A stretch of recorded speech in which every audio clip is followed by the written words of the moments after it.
Department You don't need of to Homeland provide Security. evidence. No, but wait. But that's so insane for you to even start to list off any evidence for that. Of course there's no truth to it. I think a lot of my colleagues are even more racist than I had realised. So many of these journalists that are now in very, very senior positions earned their respect, their credibility for the way that they reported on Iraq. And by the way they reported on Iraq was factually false. Boycotting some of these sources of information makes far more sense than boycotting Starbucks or McDonald's. These journalistic institutions have done far more to support the genocide than these capitalist organisations have. You know, I'm really excited about my next guest. She's one of the most influential people in the field of data journalism, Mona Chalabi. She's a Pulitzer Prize-winning journalist, illustrator, and creator. You've seen her work in some of the world's biggest publications, all over Instagram and social media, and most recently on streaming. Mona is an executive producer and the creative director behind #1 Happy Family USA. It's an animated series about the Muslim experience in America created by Rami Youssef and Pam Brady.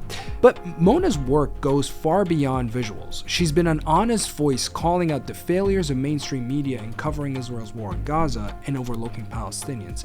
So today we're talking about power, identity, grief, and creativity, and what it means to speak your truth when there's much at stake. Mona Chalabi. gotta do the Iraqi ch, not the Egyptian sh. Welcome to Real Talk. Thank you for having me. No, absolutely. Thank you so much for coming on. My pleasure.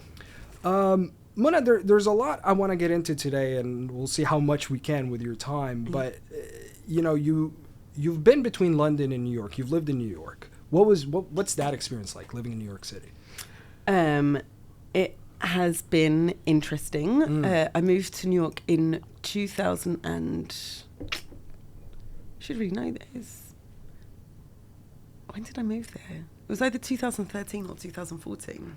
I want to say 14, but I'm not. I don't want to say it, and then I'm wrong. You really did your research. I want to say 14. Okay. I moved to New York in, I want to say 2014. Okay. To work for a website that I had applied to work for. 538. That's right. Yeah.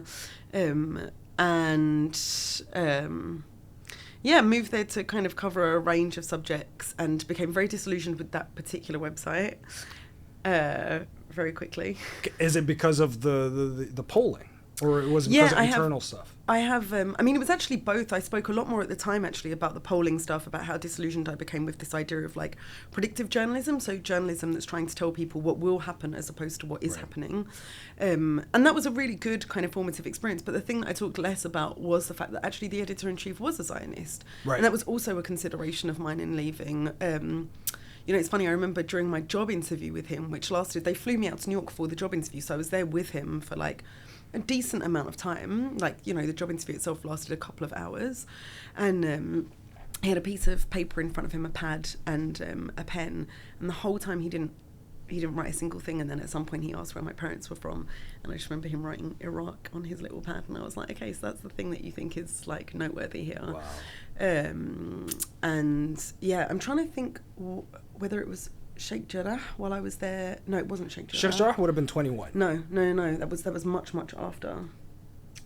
There was some Israeli attack that was resulting in a lot of Palestinian children being killed, like a higher number than usual in any given year. Mm-hmm. And I remember the editor of that site, a guy called Nate Silver, stayed up the whole night through to write a piece about how he was worried that Israeli tourism might be affected by some of the bad press. Like, genuinely worried, because he supported Israel, and it took like a mass kind of staff intervention to get him to not publish the piece. And I just remember feeling very immobilized as all of this was happening, because you feel that visibility as the only Arab staff member. It's like you are the person who can actually say the least about that, which I don't think is any longer the case, but that was also really, really hard to navigate, yeah. And was this the point that you knew that you needed to leave the organization? Yeah, I mean, I actually knew that I needed to leave the job about 3 weeks in. But there was a clause in my contract. Yeah. After I'd moved to the US, packed up everything, like started a whole new life. But there was a clause in the contract that said that if I left before 18 months, I would need to pay the company back everything they had invested in me, which I then wrote to HR and was like, how much do you calculate that to be? Because they'd paid for my visa, they'd put me up in corporate housing, all of that kind of thing. And they said that they estimated that to be $100,000. So I just knew that I kind of had these handcuffs and would just have to stay put for a significant amount of time, 18 months minimum. Yeah. And then obviously it's hard to switch jobs in the US as well because you need someone else to sponsor your visa and all of those things. So I couldn't even I would constantly fantasize about how it would look when I quit and how I would give this massive speech about how disgusting their approach was and how awful they were. But instead I had to be like, hi, I have this other job offer, but can I stay on your books until the visa situation fully gets transferred over? You just, anyway, so I was there for a while. There's a lot that went into processing all of that as well. Yeah. But you eventually did leave and you joined The Guardian. Yes, and I'd worked for The Guardian in London before I moved to the US to work for 538. Okay. So for me, actually, at the time, I'd been thinking about leaving journalism entirely. I was pretty disillusioned with it. But I thought, let me just go back to the last place where I felt good. And I did feel good working for The Guardian in London. I felt respected. I felt like I could do good work. That was the first time, actually. It was Camera. No, is it Camera? It's not Camera. What's Honest Reporting is the British equivalent of Camera, right? I think so. Yeah. I think that was the first time I appeared on Honest Reporting was because I talked about the largest mass displacements in history, and I'd mentioned the Nakba, and then they wrote to my editors. But that didn't put them off, They didn't put my editors off of working with me. Anyway, so I just decided to go to work for The Guardian US. Yeah. And how was living in New York as an Iraqi British? Oh, good question. It has changed so much in the time that I've been there, mostly the biggest change was after October 7th, right? I think that, there aren't, in the neighbourhoods that I used to live in, certainly, there aren't that many Arabs, right? There are a lot of Arabs in New York, but again, not so many in, I lived in Fort Greene in Brooklyn, I lived in the East Village, not so many around there. And what was interesting is that the general public, I felt got a kind of different facial literacy on what an Arab person looks like after October, and I became much more visibly Arab because they were seeing Arabs on their phones in a way that they hadn't before. It was even the case for me actually growing up in the UK as well. I think I would just be mistaken for South Asian most of the time. Yeah, it's interesting how you say it about the U.S. because I think I've read a quote or I've heard you say somewhere that you moving to the U.S. as a British person actually added a level. The British accent added almost a level of whiteness to you. Yeah. I really felt that. I felt like even if you go into a store, for example, I would be ignored. Right? If it's a nice store or whatever, I would be ignored or else kind of watched. And then the moment that I speak, there's this assumption that I have wealth, weirdly, with a British accent. They don't, they hear this accent and they assume a different kind of socioeconomic background. It sounds posh to Americans, which is nuts as well. And they can't differentiate between different British accents, by the way, to understand what actually posh Culture sounds shock like. for me. Yeah. Bizarre, right? Really weird. So a different socioeconomic status is conferred upon you, a different educational status you're already assumed to be.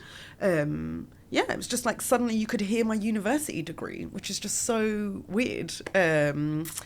And I'm not going to lie, that was also it was also easier in many spaces in many ways. Yeah, for sure. And then from that, you started to have an experience where you actually felt you were becoming more and more visibly Arab. Yes, yeah.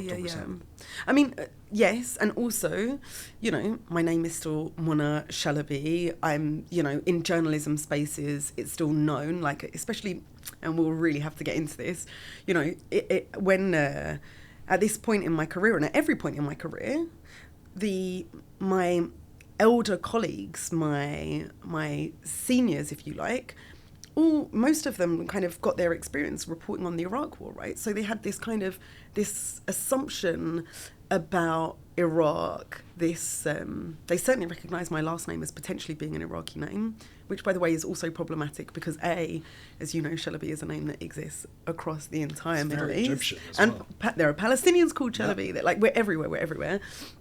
And it's also not there's not only one tribe in Iraq with that last name. But I was asked all the time, are you related to Ahmed Chalabi? Which is... The Iraqi... Yeah. So Ahmed Chalabi is the guy that was very vocal about there being weapons of mass destruction in Iraq. To the New York Times. To the New York Times, to anyone who would listen to him. Yeah. And there were many, many people who were willing to listen to him. And he was the one who the US wanted to put in charge after they toppled Saddam. So that question of am I related to him has kind of haunted me throughout my career. And it's interesting because I've started to move more into the art space.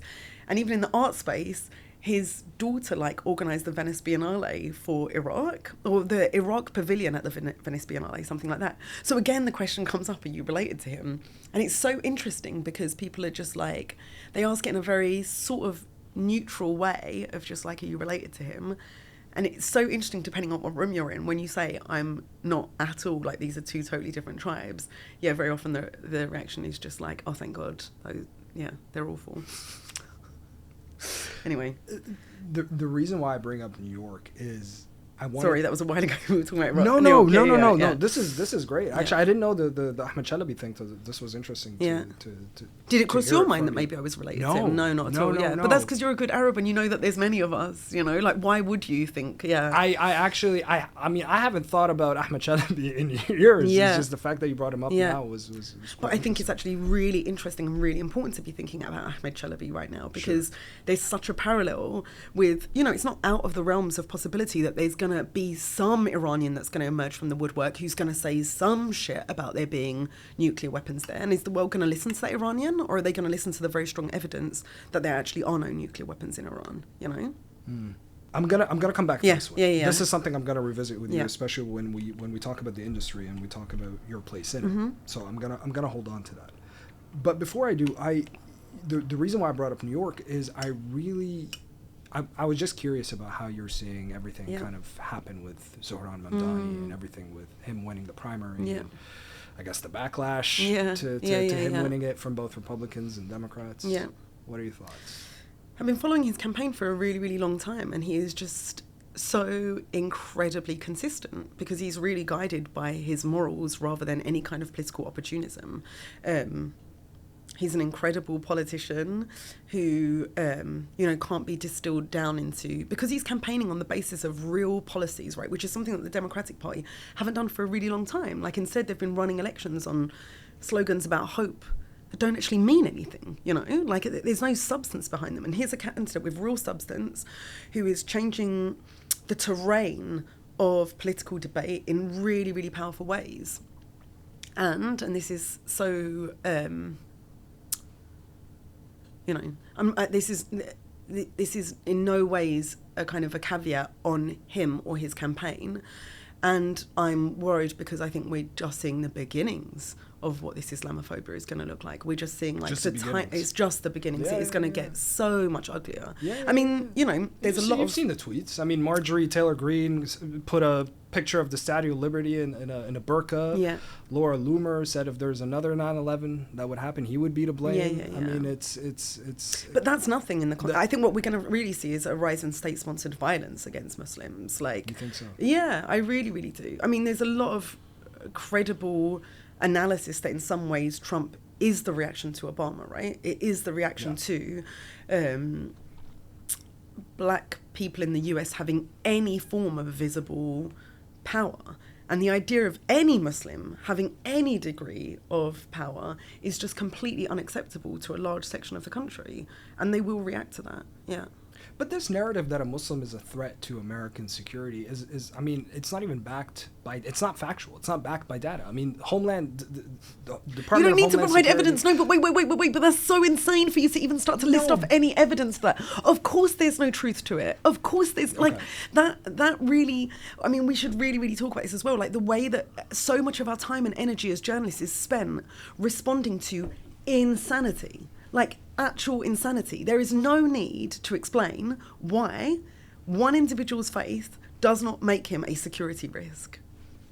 I was just even attacking this whole narrative Yeah. of the fact that, you know, Islam is a threat to the U.S. You know, this which is giving fire to this whole No, but it's like we're cycle back of in. Islamophobia. But we're just back in post 9/11 days of being like, this is a religion of peace.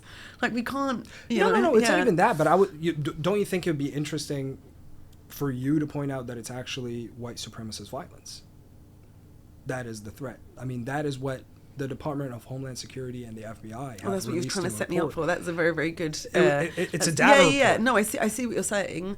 I'm trying. Yeah. One No, I know. You are setting me like. You should be the one to say it because it's true, and I shouldn't take that point away from you. It's just. I mean, that's kind of what I was saying, I guess, by state-sponsored violence, because to me, the state, Like, it's a shorthand that it is a white supremacist state at this point. But I'll just actually Yeah. read the direct quote. So in 2019, Department of Homeland Security and the FBI did a release report, and they identified that white supremacist violence as, quote, the most persistent and lethal threat facing national security in the U.S. And this was a 2022 report.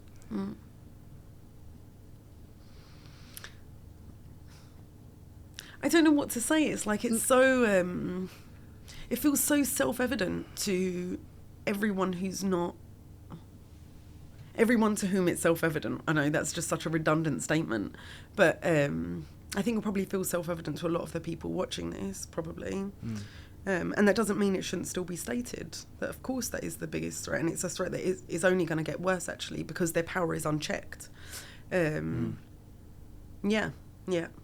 Mona, politically, how do you think things will be playing out, just in the general sense? I don't know where your thought is in the political sense, but is there anything that you want to comment on? Yeah, I think there's going to be a lot less attention paid to Mamdani's actual policies, the things that he's campaigning on, things like... Back in the U.S. Back in the US, yeah. Things like free buses, improving public transportation, improving healthcare for New Yorkers, improving housing. And I think that what we're going to see is something called the Mohawk Valley Formula, which I only learnt about relatively recently.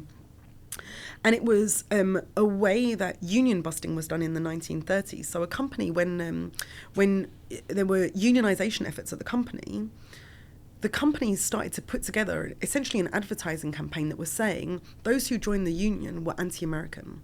So whether you were for or against the union became a question about whether you were for or against America itself, which meant that none of the union's demands were actually engaged with, whether you believed in workers' rights to strike, improved wages, vacation time, any of those things. They were all set to one side. And I think we're going to see a really similar playbook when it comes to Mamdani, where there won't be engagement with the substance of what he is saying and the policies that he wants for New York. And instead, people try to frame the mayoral election as a referendum on whether you are for or against Israel.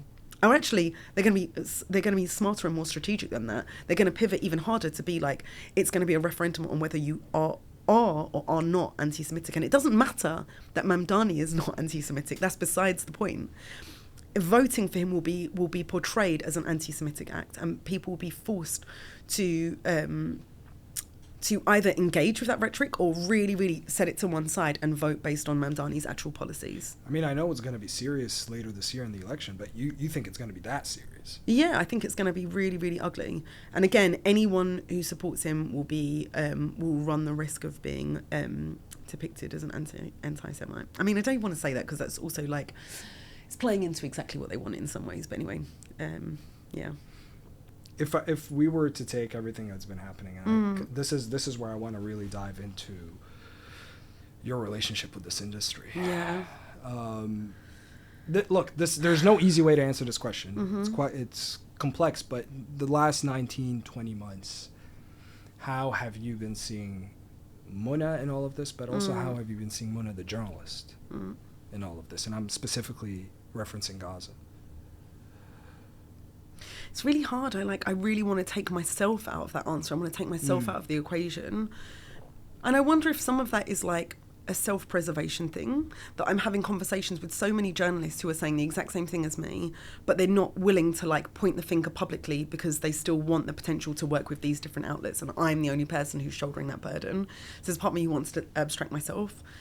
there's a part of me that hates even having this conversation. Like, I remember when I first started out in The Guardian, the data desk was in front of the media desk. Like, we had different banks of desks. So, like, there was sport, opinion, media was behind us, and then we were sat there. And I just remember thinking, God, I could hear their conversations. And no offence to those journalists, that was the desk that I least wanted to work on. I never wanted to be reporting on my colleagues. Like, it felt navel-gazy to me. It felt like, it felt quite petty at times. And now I'm like, oh no, I understand why it's so critical, but at the same time, I want to be doing my job and not commenting on, like, this broader apparatus of how stuff is operating. So anyway, that's a very, very long preamble to say that. That's interesting. Yeah, like, I don't want to be in this position. And at the same time... You're referencing it in the sense of, like, identity politics, as opposed to news reporting. Like, I feel like my job is to... relay information, or the job that I want to do is to relay information rather than to talk about the way in which other people are relaying information, right? Or the way in which even information is relayed. Like, that to me is like a meta stance that isn't why I got into doing this. And at the same time, there aren't many people who are publicly having these conversations. They are critical conversations. And so here I am, which is just, again, I'll answer your questions, me saying, like, and I want to answer your questions, I just wished I didn't have to, Yeah, and I'll tell you why I ask you this question, as I think, and again, this is not in me in any way trying to make you feel awkward or anything, but what I'm trying to get at is that you're in a very unique position. Yeah. And this is why I'm trying to, as much as you're trying to detach yourself from it. Yeah, I'm part of it. I have to. You're right. Like, I have a responsibility as well as someone with some kind of visibility in the industry. Yeah. So to answer your question, I would say that it has been hard. On a more personal basis, I have been so disgusted by so many of my colleagues. I felt really abandoned by them. The very, very few that are willing to even talk publicly about the number of Palestinian journalists who have been killed, I find really, really deeply troubling. I think a lot of them simply don't care.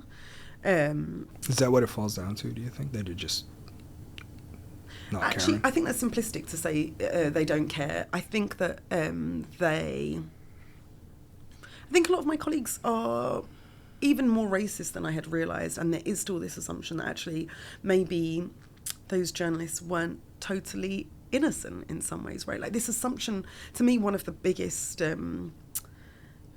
stereotypes against Arab is this assumption that we are instinctively drawn towards violence, which means that there's this assumed culpability about everything we do. So I don't know if it's that they assume that perhaps those journalists were culpable of something, or also there's this inclination to assume that Israelis aren't necessarily acting in bad faith, and so perhaps they were in the wrong place at the wrong time, which again, to you and I, is absolutely laughable.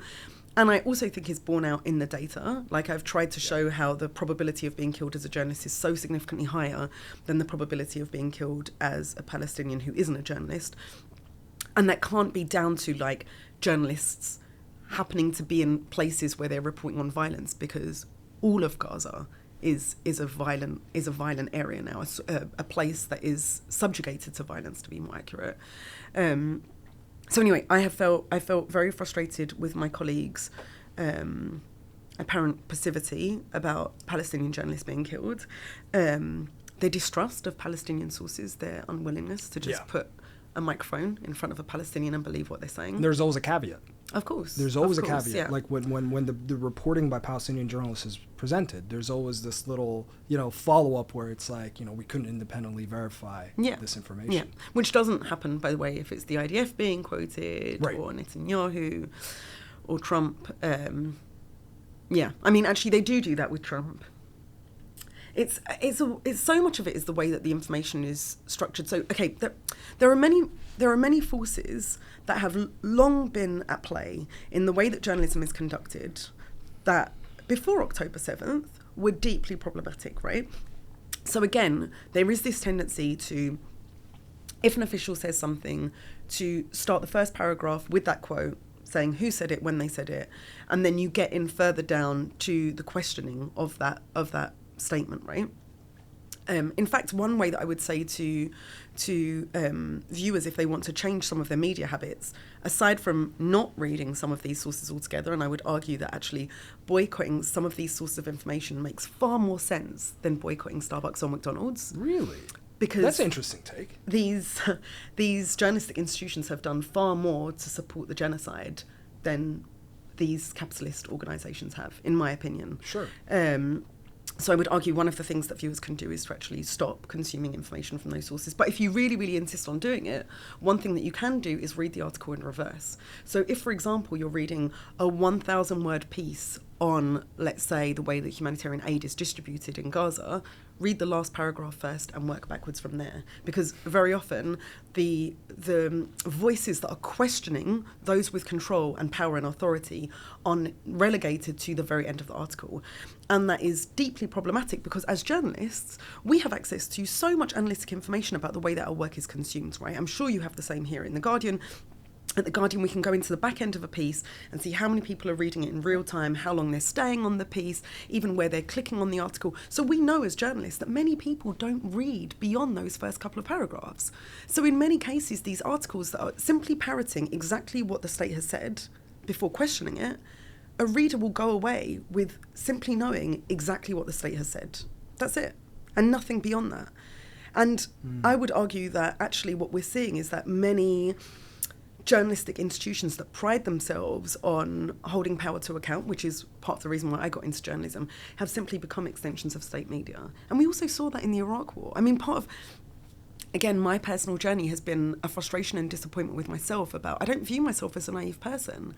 And I also am just wondering, like, how could I have gotten into some of these rooms knowing what I knew about the way that Iraq was reported on? I don't understand why I thought that, like, something had changed. I mean, that's an interesting point because didn't the New York Times put out an inquiry where they said that they were misled or something along those lines?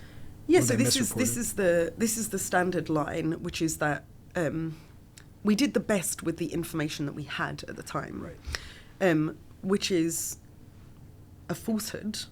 At the time, there were many, many people working in the US intelligence services who were saying there is no credible evidence that Saddam has a nuclear weapon, and the evidence for weapons of mass destruction is actually very, very unclear. There were many people that were saying there is no evidence for it, and there were some people that were saying there is some evidence. But instead, the line that they took was simply repeating what US officials were saying, what people like Ahmed Chalabi were saying. Yeah. And saying there is evidence that there is that there are weapons of mass destruction. So to me, it's just to say we did the best with the information we had is a lie, because there was other information that was available that was simply ignored. And the exact same thing is happening now. I have no doubt that 20 years from now, maybe less, the New York Times will do an inquiry into their reporting on Gaza. That was going to be my follow-up. Absolutely. And they will say, you know, mistakes were made, but we did the best with the information we had. And, you know...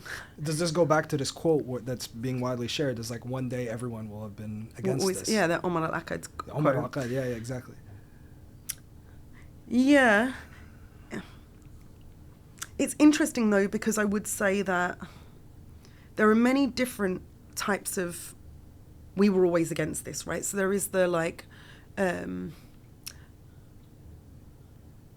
There's like the member of public who was like, oh, I was really, really scared to speak out because of this and that in my personal life that meant I couldn't say, but I really, really was against this. And then again, there are these institutions of power who are going to claim that they genuinely didn't know any better. And again, I just find that really, really troubling. The other thing that really disturbs me, actually, and has always disturbed me as a journalist, is... the role of opinion pieces and editorial pieces. I always found it kind of bizarre, I guess, as a journalist, that we also publish these pieces that are just matters of opinion on our websites that are dealing with fact, or at least attempt to deal with fact as best we can. let alone editorial pieces, we're claiming that we're these... Organization itself. Exactly. Yeah. We're claiming that we're these neutral, objective organisations, which I think is a flawed stance anyway.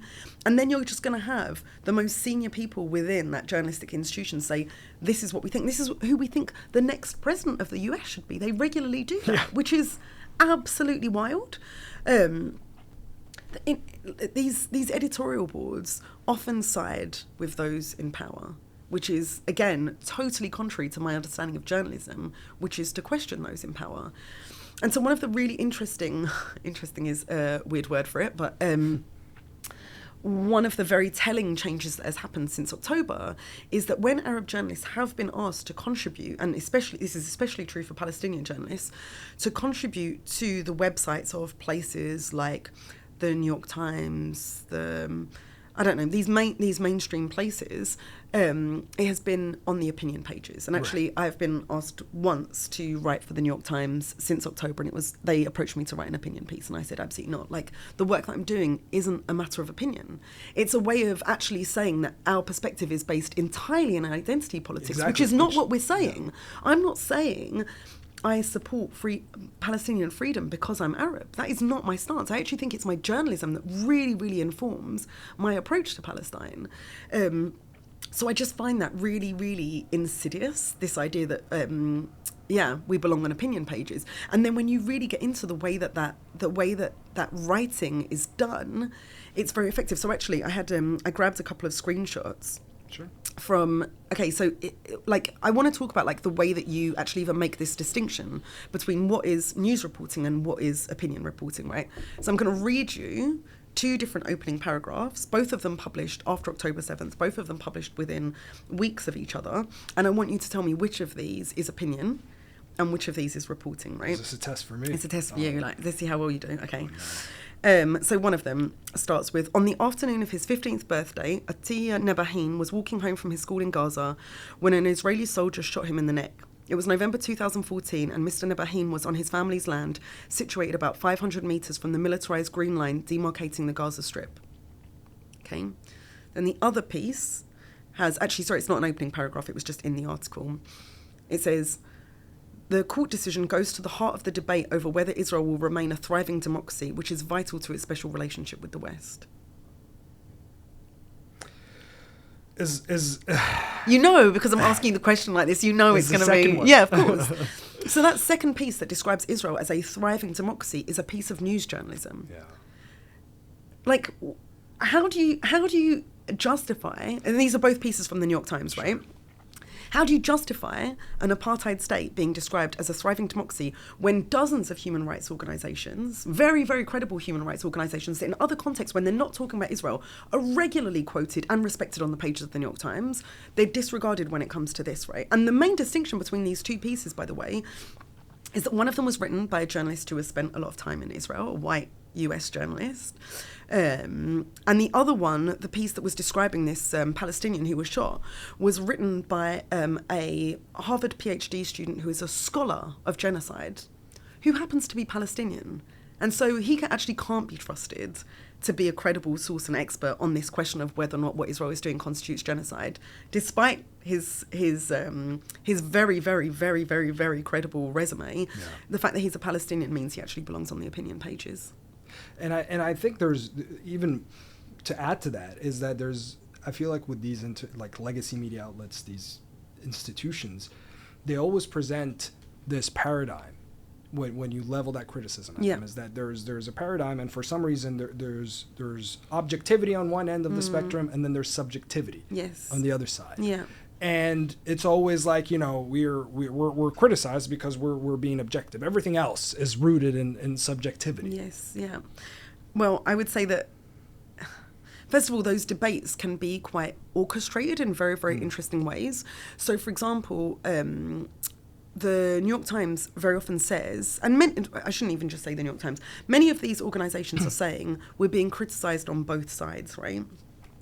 Yes, because they're neutral. Yeah, because we're neutral. And that's evidence, actually, that we're doing a good job because we're being criticised on both sides, right? Which the both sidesism implies that these two sides are equal, which is, as journalists, again, our whole job is to recognise power dynamics. So you don't equate two sides equally in anything that you're approaching, you look to see where power lies, and you treat those two different organizations, entities, individuals. If I'm interviewing two people, someone who dropped a bomb and someone who had a bomb dropped on them, I'm not treating those voices in the same way. So anyway, that both sidesism is really, really dangerous. But the thing they've done that's really, really powerful, and I'll use the New York Times in this case, is... Sure. Do you know CAMRA, which is I think it's the Committee for Accuracy in Middle Eastern Reporting or something like that. I've heard of CAMRA, yeah. Yes. And there's a New York Times relation. Yes. So the editor of the New York Times, his father served on the board of CAMRA. And this is essentially a Zionist media watchdog that if anything is published that is remotely critical of Israel, CAMRA goes after those journalists individually. Can I ask you a very maybe simple question here? Yeah. But why is that important to know? That this is what CAMRA does? No, but why is it important to note that there's a New York Times relation here? Or why is it important to note that the father of the editor works for that organization? Okay, it would be like... I'm trying to think of something that people won't be as... I'm trying to think of like an analogy of something that doesn't feel as contentious, which it shouldn't even feel contentious, but it would be like... But you're right, it does feel contentious. I know, but it's fucked up because it shouldn't be contentious. Like, I shouldn't need to constantly, which always drives me crazy as well, this need to like reach towards other analogies because just looking at this directly isn't acceptable. But it would be like the New York Times reporting favourably on fossil fuel companies and you finding out that the editor of the New York Times' father works for a lobby group that espouses the interests of fossil fuel companies. Can the New York Times be trusted to really report on fossil fuel companies when that relationship exists? By the way, another thing that CAMRA does that's really, really effective is there is a billboard that directly faces into the New York Times newsroom. So it's like a glass newsroom. And there's a billboard that faces in, and CAMRA regularly rents that billboard and puts up massive posters that say the New York Times doesn't care about Israeli victims. And they say this in all kinds of different ways. So when New York Times journalists are going into work, they're being faced with this message that they don't write positively enough about Israel. And this has been a long-standing practice long before October. So I don't even know why I'm saying all of this. Just there's so many insidious ways that all of this happens. You know what I find crazy though is that you won a Pulitzer for the New York Times. I know. Yeah.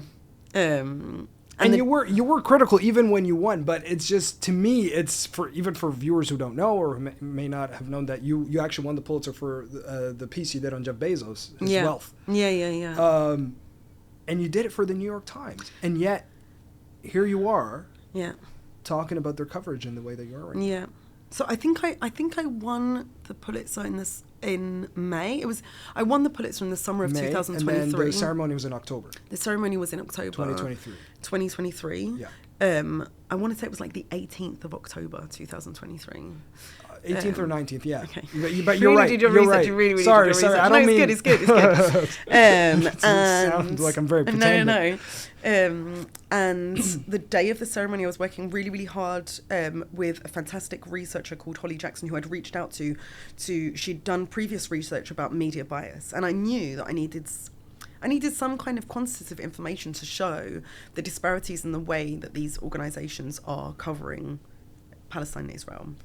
And so I worked with her. She did this analysis on New York Times reporting, and I really, really wanted to quickly publish this illustration that day showing that the New York Times had showed a disproportionate concern with Israeli deaths compared to Palestinian deaths. And I wanted that to be published before I sat next to my editor at the New York Times. And I sat in my seat. And you were late. I was late. I was the last person into the ceremony, snuck in, sat next to my editor and heard the opening speech had already begun, and it was somebody describing how he was saying, on October 7th, my phone started to go off, and it kept on saying, it was the exact same message over and over again, ping, ping, ping, ping, ping, war in Israel, war in Israel, war in Israel, with the Israeli flag.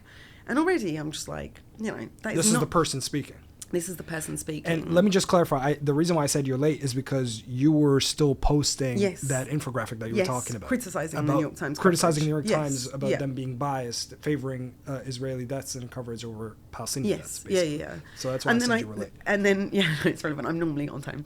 And then I enter this room with, like, you know, the most powerful people in my industry, essentially, right? The most respected people in my industry. I mean, winning a Pulitzer, that's it. Like, you've finished the game.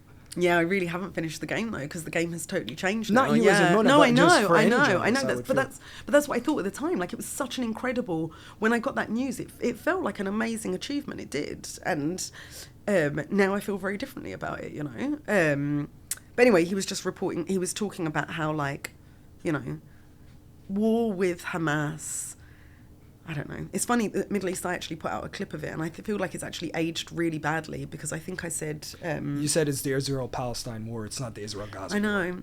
And I hated the fact that, and this was also published like a long time after it was said for many complicated reasons. It wasn't Middle East Eye doing anything wrong. But I hate that I was even using the language of war then. But this was October 18th, you know? Yeah, and I think... I don't know if anyone was using the language of genocide then, even though it was really, really obvious what was unfolding. I mean, Rabi' Aghbariya was saying even then that actually it's a continuation and escalation of the Nakba, and he's very focused on actually using the word Nakba rather than genocide. But anyway, yeah, it was a really, really miserable night. I left early, and... Yeah. Actually, let's take this step by step, because this is one of the... Sorry, I'm going all over the place. No. This is great, because the Pulitzer ceremony is something that I wanted to speak to you about. Yeah. So you published your critique of the New York Times. You attended. Now, what most people have seen, because that video that you're referencing is I think it's got millions of views. I think because Middle East I showed it. Yeah. Yeah, but it's got like, I think I just checked on YouTube alone. It's got like 9 million or something. Yeah. It's done hits. But it's like he said, that clip is just you saying it's the Israel-Gaza war, or it's the Israel-Palestine war. It's not the Israel-Gaza war. But the story itself, I don't think many people know what actually happened in that night.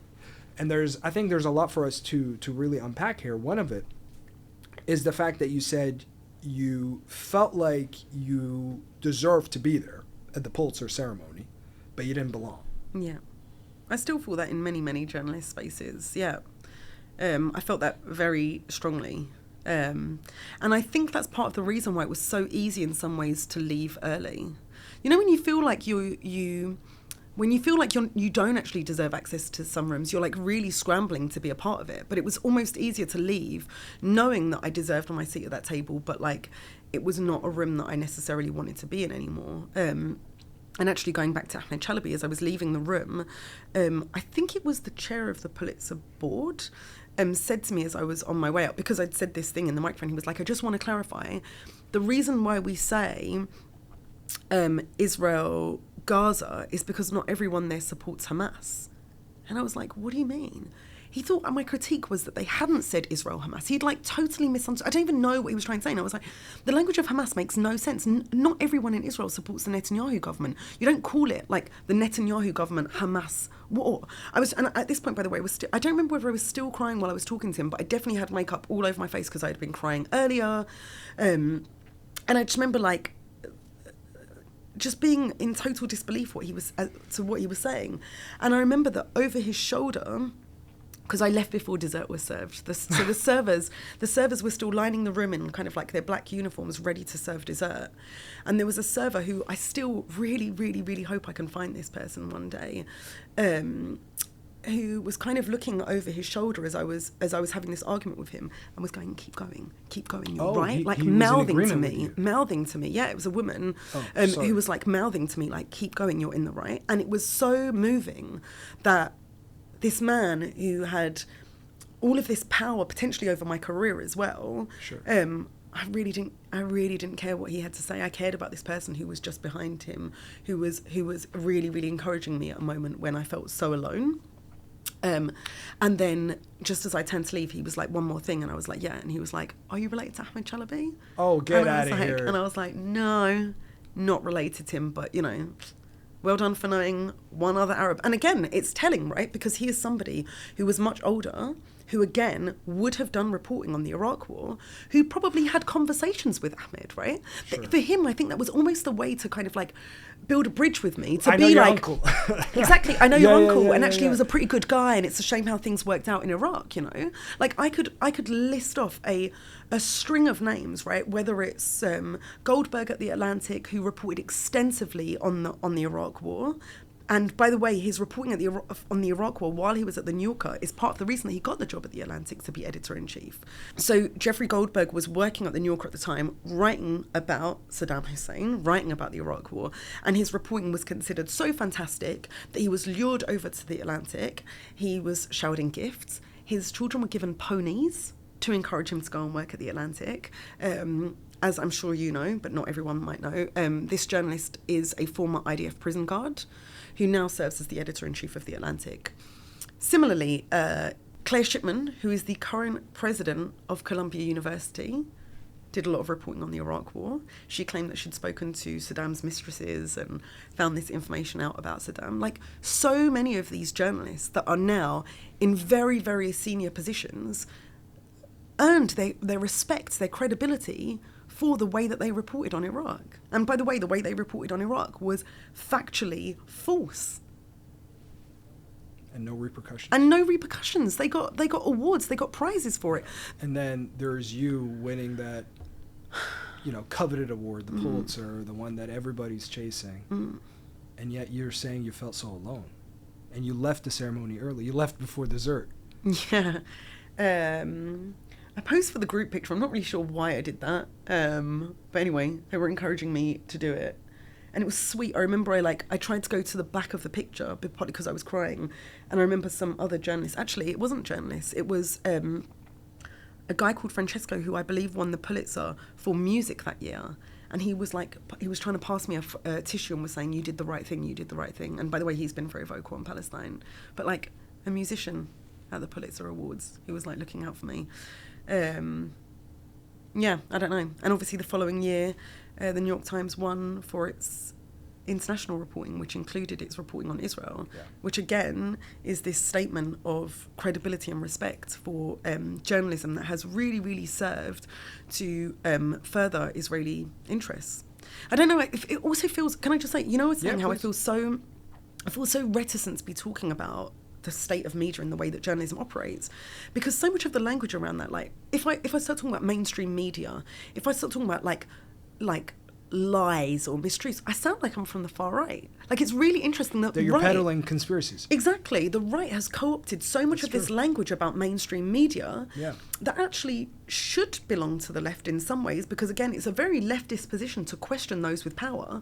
And what's happened is that journalism has become an extension of it's become a tool for those in power, many of these institutions. And again, maybe they always were. Maybe I was just naive to think otherwise. And there's also, even when you hear people from the left talk about it, there's always a way to discredit them in the sense of like, oh, they're always talking about some nefarious plan, some nefarious agenda by these organizations. And there are nefarious agendas, right? Like, it sounds so far-fetched, but there really are. I don't know.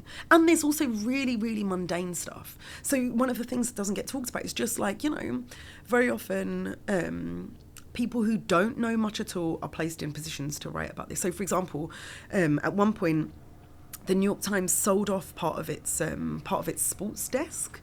And so a lot of the editors who had worked on sports suddenly didn't have work, and many of them got reassigned to edit the Middle East Live blog. So they don't know anything about the Middle East, but they're editing those pieces. And so when they're in doubt of wait, is this right, is this wrong, when they're trying to fact check it, what they do is they go to something called the style guide. And the style guide is really, really important. Again, this is the mechanics on which the Zionist position gets upheld. There are these books that tell journalists, there's the AP Style Guide, which is the one that is frequently referenced. How should you, what is the factually accurate way to use language on this or that thing? And for example, Zionism is described in the Style Guide, it's described in these really, really neutral terms, as if it's just a very peaceful political movement. And similarly, by the way, the Style Guide prohibits them using the word Palestine. It doesn't matter that over 130 states recognise the state of Palestine. Journalists who work at these institutions are not allowed to use that word. Yeah. And that further reinforces the idea that it's one state that we recognise that has credibility, fighting for its right to exist among these people who are just kind of... Everything else is a grey area. Yeah, they're just there. What can you do? They're there. Yeah. What's your relationship like with the New York Times right now? I don't read the New York Times anymore, which honestly is a shame, because I still actually think they do really excellent journalism on many other subjects other than this. I've seen, as a journalist who's worked for the New York Times, the way that their fact-checking can be really, really robust when ideology doesn't get in the way. And I still think that they can do better. I presume you're no longer contributing. Oh, absolutely not. No. Immediately after October, again, really, really naively, I sent them a series of pictures, which again, in retrospect, is just like, really? What were you... Wait. Yeah. You sent them a series of pictures? Immediately after October, yeah. Okay. Immediately in the days afterwards. After the Pulitzer and the whole thing? No. Oh. Like literally before the Pulitzer. Before we sat down together, I sent them several pictures. I actually pitched them the data to show their bias and asked if I could write about and talk about their bias. Obviously not. Did they respond, though, to that? One? They said it wasn't a good fit. Okay. This was the opinion desk, actually. The opinion desk came to me and I was like, I don't want to write an opinion piece, but I can do this. And they didn't respond to that. Or they said, no, thank you. They didn't respond favourably. I pitched them a piece about birthright and how birthright is, again, a form of indoctrination. I don't think I used the word indoctrination, but the function of birthright in the modern state of Israel and where it might go next. Weren't interested in that. I think I heard you say something like it was just your opinion. It wasn't based on a data thing, but you said you would wager that there were less Arab journalists inside the newsroom than there were people who actually went on a birthright trip. I think, yeah, I do still stand by that, yeah. And we're not talking about Palestinian journalists in the New York Times. We're talking about Arab journalists. I would even potentially wager that there are more journalists at the New York Times who have either done birthright or have family members who have done birthright than there are Muslim journalists at the New York Times, for example, as well, which actually is a clumsier kind of analogy. I much prefer to stay with Arab, but just like there are a lot of Muslims in the world, there's a lot of Muslims. So, yeah, there's a kind of a bias that is just absolutely baked in. That, again, people don't have a responsibility to disclose. I find it quite striking. Like, if I was reading a piece from somebody about Israel, I would want to know if they had a free, all-expenses paid trip with the stated purpose of fostering sympathy towards a country. I feel like as a reader, you have a right to know that, but there's no obligation to disclose it. Under any other circumstance, if I had an all-expenses paid trip to Iraq, people would want to know that if I was writing about the country. Do you feel like you'd be held to a different standard? Of course I would. I am constantly held to a different standard. Yeah, it's one of the reasons why I do data journalism, is because I feel so much pressure to have these numbers that are irrefutable, which they're not irrefutable. Everything is contested in different ways, and I try to communicate actually the fallibility of data. But, when you're saying this is how many articles have been published by the New York Times that describe Palestinians being killed while Israelis are murdered and massacred, those are irrefutable facts, Yeah. Sorry, the reason why I say also the numbers don't just exist in and of themselves, all you need to do is to look at the way that fatality counts are reported. So again, we have Hamas-run health ministry with the Palestinian numbers that we know are such a vast underestimate. And meanwhile, how many places have you seen that have showed any willingness to actually break down the Israeli fatalities from October 7th to look at who were active members of the military and who weren't? That is considered so morally questionable. I just know if I were to ever even write that into a piece, it would be edited away. You can't do that. And meanwhile, it's also considered legitimate. And we even do it sometimes. I mean, I've really, really tried to avoid doing this. But separating out Palestinian casualties from women and children, there's also, again, this kind of insidious assumption that perhaps some of the men are guilty. Why do you need to separate out Palestinian fatalities? So you're separating out the Palestinians who are killed, but all Israelis, regardless of whether they are actual, active military personnel, are all included in this number, which, by the way, was also revised down in the days after October 7th. You know, as I'm listening to you, Mona, one of the things that come to mind is like, what about professional penalties? I mean, aren't you jeopardizing so much by taking this vocal stance? Maybe you've already jeopardized. Maybe you've already lost out on particular jobs. I know, but what industry do I want to be a part of? Like, do I really want to be a part of that if that doesn't change? And I also would really, really hope that we see a day, talking of professional penalties, where actually there are real penalties for having told lies that directly contribute to the killing of civilians.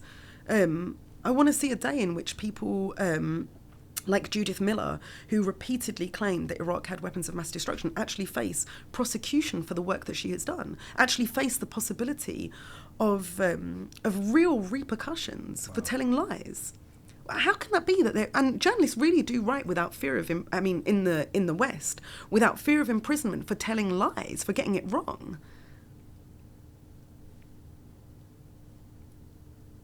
Wouldn't that be nice?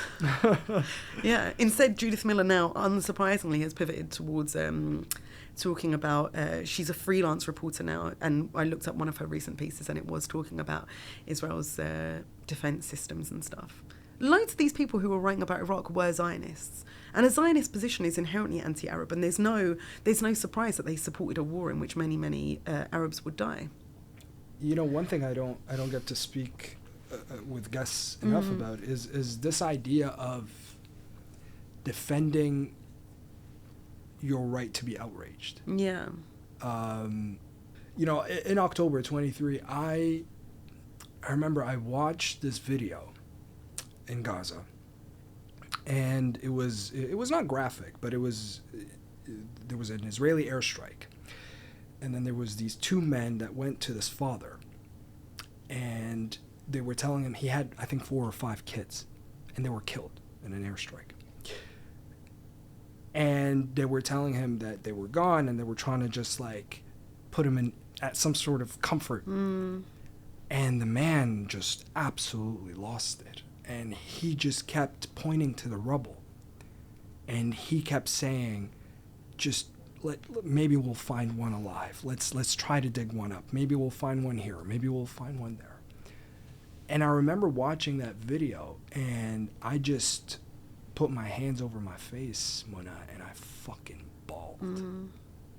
And it was in that moment where I was just overcome with emotion, but I've never felt such disdain for Arab life before. And I look around, I look on social media, I look at the discourse that was happening around us, and it was just like, almost like people that look like us also had to defend the right to be outraged about this. Yeah. I think that, to me, you feeling upset about watching that makes you a better journalist and not a worse journalist, right? Like, you talked about this spectrum from objectivity to subjectivity. Yeah. I think that is a complete distraction. I think it's bullshit. You could instead view it as neutrality to non-neutrality, or I don't know what the opposite of neutrality would be, taking a position. I believe as journalists, our role is not to be neutral about injustice. Right? Like, if you're reporting, it's a total myth that you could be reporting on the killing of children and not feel anything. I don't understand how you're supposed to not feel anything. I don't know. And I also see my job as like, I'm not trying to convince people to believe anything, actually, when I'm creating these charts necessarily. Yeah. I do want to inform people. But I also think you're supposed to feel something. You're supposed to feel something when you look at a chart of how many people have been killed. You're not supposed to, like, if you don't feel anything about that, I actually think I've done a bad job as a journalist, because I haven't, there should be some kind of almost accuracy in your emotional response. If your emotional response isn't proportional to the scale of what you have witnessed, then I haven't relayed what has happened correctly, you know?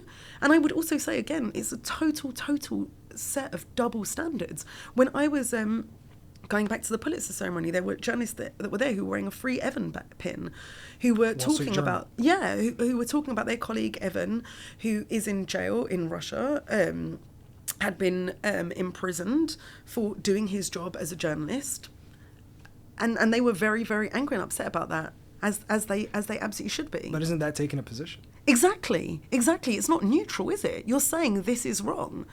And you have a right to be upset about what's happened to your colleague, but you, as an Arab, do not have a right to actually get upset in the same way. I have been upset. I think it would be a lie to say I'm not upset by what I'm witnessing. What a bizarre thing to say. Yeah. And you're right, it does place a certain, like, it's so suffocating, the idea that we have to, which again, as Arabs, even outside of the context of journalism, there is, and I would say particularly on Arab men actually, this pressure to not, because you're going to be read as angry, right, you know, and your anger is like particularly threatening to others, there is like this pressure to not show anything. Yeah. Okay, well, let me get your thoughts on this. There was a Haaretz article the other day that people were sharing, and it was basically highlighting the fact that soldiers were ordered to shoot Palestinians in Gaza as they were waiting for food aid. And everyone was kind of, this report from the Haaretz kind of just took a life of its own. Everyone was sharing it as like, this is proof, look, we've been telling you. Yeah. What are your thoughts? Very, very conflicted. Yeah. I'm very, very happy the article exists, and it tells us nothing that Palestinians haven't been telling us ever since October. The article was talking about how IDF soldiers can act with total impunity, that they shoot for fun. Again, these are things that existed also prior to October, by the way, and were being relayed to us by Palestinian journalists. And so I'm really happy that article exists, because I know people will listen to it in a way that they will never listen to Palestinian journalists. And I even felt an instinct to share it, because I knew that it would reach a different kind of audience among my followers, that people who might have doubted the credibility of some of the things that I've been saying might listen to that piece. And I also find it so distressing that I felt that instinct. And again, we as journalists have internalized what counts as a good source. So I, honestly, if it was like a former IDF soldier talking about something that he had done versus the family, a whole family, a Palestinian family who had witnessed what he had done, I'm going to be inclined to interview the IDF soldier, because I know it's going to carry more weight. And then even within that, not only is there this instinct to like disregard Arab voices, even within that, it's like, if you're an Arab voice who was born in an Arab country, who has an accent, maybe you're visibly Muslim, right? Rather than just someone like me who can say I'm Muslim, but I'm the person who's disclosing it, rather than it being a hijabi who everyone knows, you know? Sure. There's also a hierarchy and a triaging among all of those voices. So I also speak with, I think, so much privilege in many ways. The fact that I have this voice, the fact that I am a more acceptable face of Islam because of how I present, it's really troubling to me. It's really troubling. So where does this leave your work? Is it mostly on social media now? Because you've been doing a lot on your Instagram and other platforms. It is, but it's just me, and I think I'm like, I'm not able to do as much as I used to do. I just can't with the same kind of frequency. So yeah, I'm mostly posting. I still occasionally get commissioned to do stuff elsewhere. I'm very, very grateful for those commissions. I still write for The Guardian US. And I don't know. Let's see what the future holds. Yeah. Do you feel like the work that you've done for Israel-Palestine isn't necessarily about this moment? It's like for future generations, maybe? Yeah. I don't know if you feel the same. I feel like actually I feel so powerless in the face of what is happening that I don't, you know, in other contexts you hope that your journalism is going to inform people to take different action, right? And that different action might hopefully improve things, might make the world a more just place. And I actually I've really felt like my role has almost switched to that of historian. I feel like as journalists, we're historians now. Yeah. And I don't necessarily feel good about that. I didn't ever want to become a historian. But I also feel like it's part of how we honour those who have been killed. Like I only recently, I knew that the Arabic word for martyr is shaheed, And I just assumed that was actually from saying the Shahada, that's where it came from. No, because in English, the word martyr has the exact same origin. It comes from a Greek word, which means to witness. It's about witnessing. And so I think there is something really, really powerful about that, because I think as journalists, our role is also to witness. And martyrs have witnessed the truth. The martyrs in Palestine have witnessed the truth in this really, really profound way. And our responsibility to them is to bear witness to what they have been through.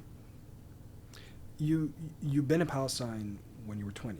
Yeah. Is that right? Yeah. Is there, and I'm not trying to unpack the whole thing, but yeah. Is there any particular thing that stayed with you since then? I mean, maybe influenced your career in a way. Yeah. I'll be honest, before I went to Palestine, I did think that part of the reason why I had a particular perspective on Israel and Palestine was perhaps because of the education that my parents had given me. Well, it definitely was partly because of the education that my parents had given me. And I assumed that their perspective was based in some kind of pan-Arab solidarity, perhaps a Muslim affiliation with Palestinians. And it was only ongoing that I realized, like once I was there, that I realized it wasn't that, it was about them actually being exposed to completely different sources of information about what was happening. They knew the things that I was seeing for the first time, whereas I, having grown up in the West, wasn't aware of what had been happening. I'll also say this is a slightly complicated point to make, but it is true that it was very striking while I was there, and I've travelled a lot around the Middle East, and it's been striking everywhere that I go. I remember I was in Ramallah, and there was a gift store, and they were selling picture frames, and the picture frame comes with a default picture in it, and instead of it being a blonde woman at the beach or whatever, it was Saddam Hussein was the default picture. He is so popular. He is so popular in Palestine, and honestly across Jordan the Middle too. East. I went to Jordan. I went to Amman. And all I could see was just Saddam Hussein posters everywhere. On cars and shops. Yeah. There's an Instagram account called Saddam in Amman that is just photos of Saddam in various places. I was just in Tunisia, and everywhere you go, they say, "Where are you from?" And you say Iraq, and then they're like, "Oh, Saddam Hussein," and it's just and that was actually it was really uncomfortable to me, if I'm really honest. If I was there, when I was there, and I understand why so many Arabs have got this romanticism about Saddam and Gaddafi, by the way. Yeah. They believe that they were these men who stood up to the West, who, if they were still in charge, maybe Israel wouldn't be getting away with this. It's this really, really alluring fantasy, and I understand it. And it is also very, very distressing to hear as an Iraqi, knowing what Saddam did to his own people, to especially minority groups, especially Kurds, Assyrians, Kurds, who nobody, the Middle East just continually just kind of puts the Kurdish question to one side. Even, again, when I'm in Iraq, when I spend time in Kurdistan, I personally don't view myself as still being in Iraq. I view myself as being in Kurdistan. Like when you're in Erbil? Yeah. I'm not, as far as I'm concerned, I'm not in Iraq anymore. I am in Kurdistan, because to me, that is also consistent. If I'm going to support the Palestinian cause, if I believe in people's right to self-determination. But again, it's so complicated, because again, when you're in Kurdistan, you're talking to them about Palestine. Loads of them are Zionist. Because Israel has been supporting the Kurds, knowing here's an opportunity. These people have been mistreated by Arabs for centuries. Here's an opportunity for us to go in and build an ally there. Anyway, I hope it's clear in everything that I'm saying. There's a level of critical thought, I think, to every place that you are, to thinking, okay, I'm not judging Palestinians for their affinity with Saddam. I understand where it comes from. I understand where it comes from, whether I'm in Tunisia or Palestine or Jordan. And it's just still quite sad to me. And I guess my question now was how do you, or where do you see your career going? I mean, we've recently seen you switch gears a little bit and kind of venture into an animated series. But before we even discuss bits of that, I just wanted to ask you about it. I have no idea. I really don't. I'm not thinking in 5-year plans, or when I was very young and very ambitious at one point. You strike me as the type of person who would write out all these different, 5-year, 10-year plans. Yeah. I did, and I don't anymore. I think the future is so uncertain, and I think all I can do is just I don't know, I don't know. I was just going to say something really like trite about like just trying to tell the truth every day, but it sounds so everything just feels quite flimsy in the face of what we're witnessing, right? I think it's really, really hard to... I think actually watching the genocide has changed my relationship with the idea of the future in itself, because I know that the future that I'm imagining is a world where we both know where there's even fewer Palestinians, where they have potentially destroyed all of Gaza. Like, I know these are really, really negative things to say, and they feel very, very pessimistic. It's very hard to imagine anything else, and so it's hard to engage in any kind of... I don't know, it's just hard to think about the future. Yeah. Well, okay, before we move on to number one, Happy Family USA, I do want to ask if there are any journalists, because we spoke about journalists so many times. Yeah. Are there any particular journalists that maybe you would want to shout out or say something about? Yeah. I always want to give credit and revisit the case of Muntader al-Zaidi. So he was the Iraqi journalist who threw his shoes at George Bush. I don't want to know how many times that clip has been viewed. I'm sure many, many times. You see slippers at protests. He's kind of viewed as this like comedic moment, like, you know, Bush successfully managing to avoid the first shoe and then the second one.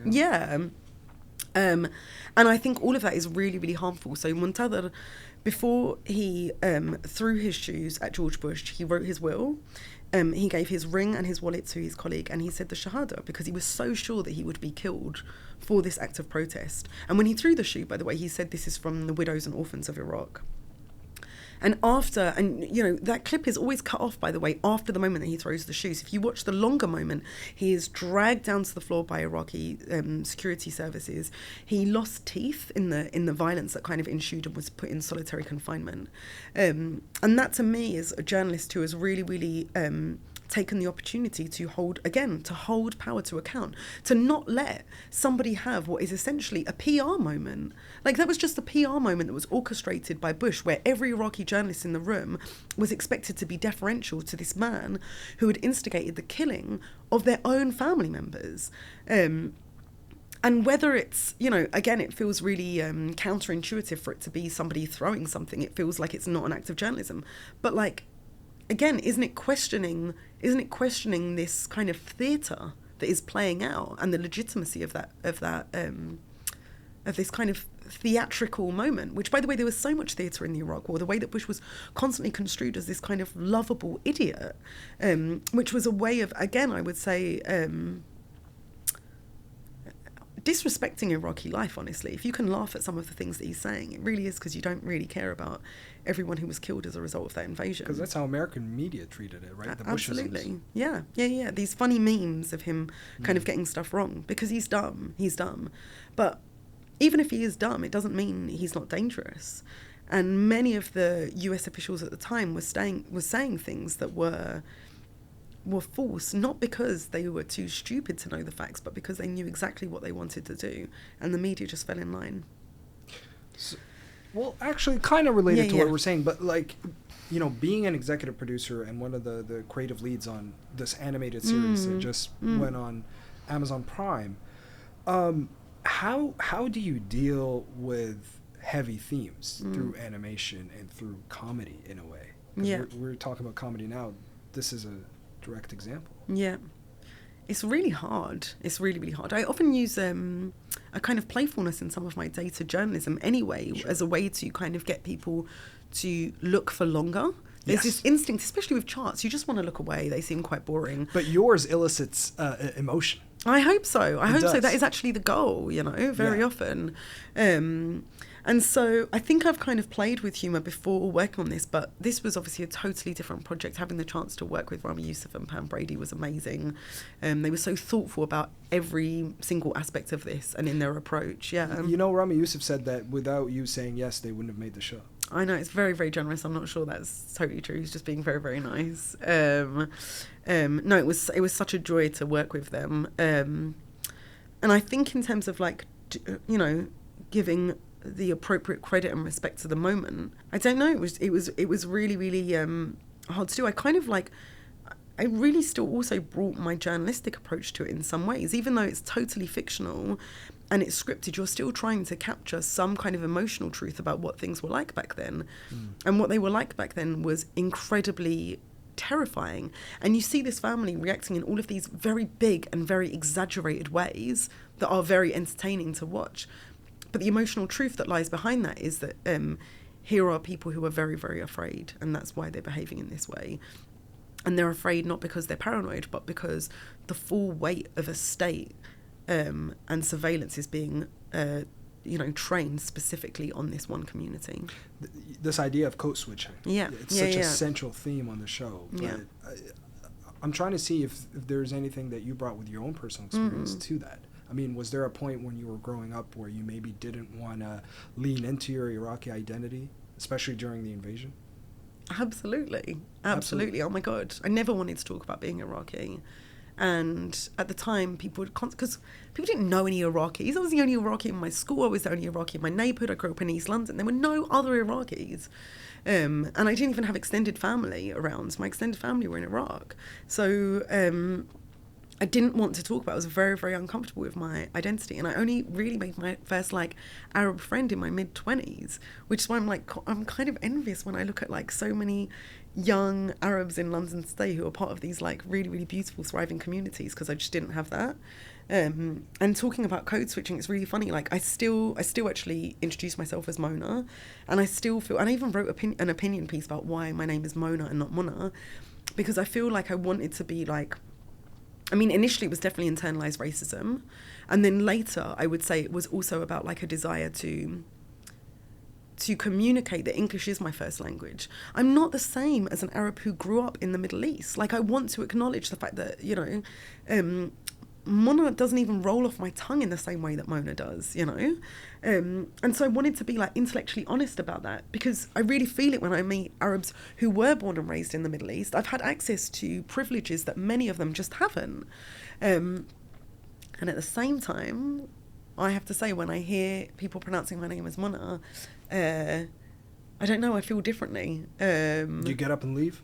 I don't get up and leave. You introduced me as Mona and I was like, I no. definitely, no, I don't want to get up and leave. It is also my name. I don't know, I was just navigating so much back then. I just remember how, I'm just so ashamed. I just be so angry at my parents if they would call me Mona in front of my friends. I hated it so much. I didn't even realize that there was a distinction, because you're pointing it out now, and obviously I get it. But they're totally different pronunciations. No, they're sure, but and when I meet white people, if I try, because I've also now some of my Arab friends have introduced me to their friends who aren't Arab, right? And so my Arab friends will be like, "This is Mona," and then they're like, it's wild. It's really off in their mouths. They can't do it right.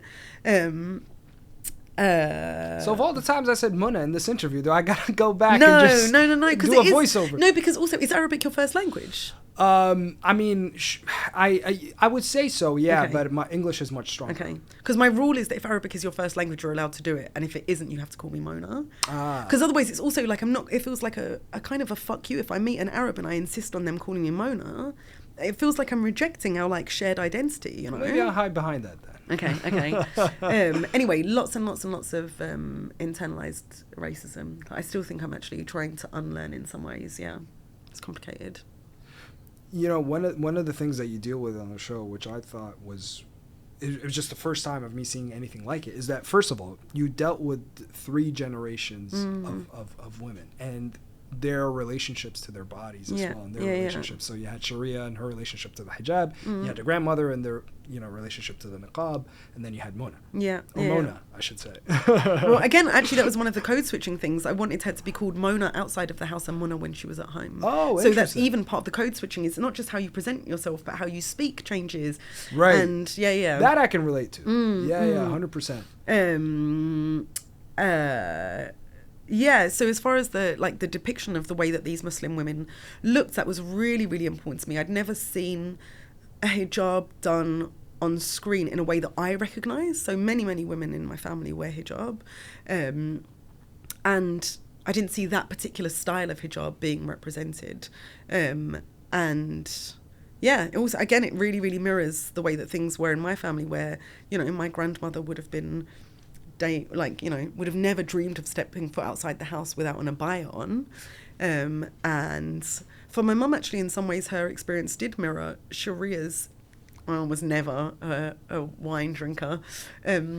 But she definitely, her relationship with Islam changed after 9/11 for sure, because hearing people constantly saying all of these things about her religion reinforced, like, the dialogue gets louder and louder in your head of, it's not that, it's this, it's not that, it's this. And the more time that you spend on thinking about what it actually is, the closer that you feel to your faith, actually.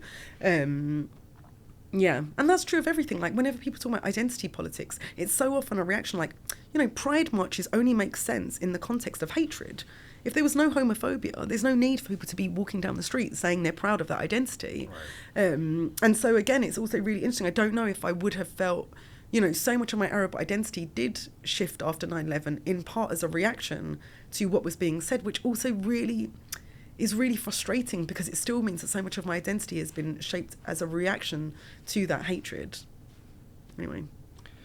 Were there any freeing elements to working on the show? Oh my God, so many. It was amazing. What was the most freeing thing? I mean, not having to rigorously fact check absolutely everything you're saying because it's scripted, that's so much easier and more fun. It was such an enormous team that worked on it. Like, it was incredible. We worked with... there were a team of over 100 designers that I was working with, and seeing all of the character designs for all of the different... so I drew, I would say, the 20 main characters, and then from there I was reviewing all of the designs for, the backgrounds and the way that everyone looked. And it was just a muscle that I had never used before, and it was just so joyous to do. It was amazing. 5 years it took us. 5 years? Yeah. Wow. As Rami says, we started making the show under the first Trump administration, and it was, it came out in the second one. Yeah, wild. Well, listen, it was definitely worth it. I think you did incredible work. Thank you. Genuinely. And I think you continue to do incredible work, Mona. You see what I did there? Mona. See, this is how now it's Mona. Now I can't. I actually hate it. It's also weird then because it's like, it doesn't sound right now. It doesn't sound right now. Anyway, I'm gonna stick with it. You know what's really funny is that I'm about to record the intro for you have to make a decision, and it'll be Mona. No, even Mona. by the way, I say Chalabi, and you was like, I'm going to say Chalabi and not Chalabi. Yeah, I was trying to be courteous. Everyone in my family, I don't know. I think we all say it different ways. Anyway. Because in Iraqi we do have the cha, because we have the jim with the hut with the 3 nuqtas underneath. Anyway, well. Listen, I can't thank you enough, genuinely, for taking the time to speak. This was an incredible conversation. Thank you so much for having me. Thank you.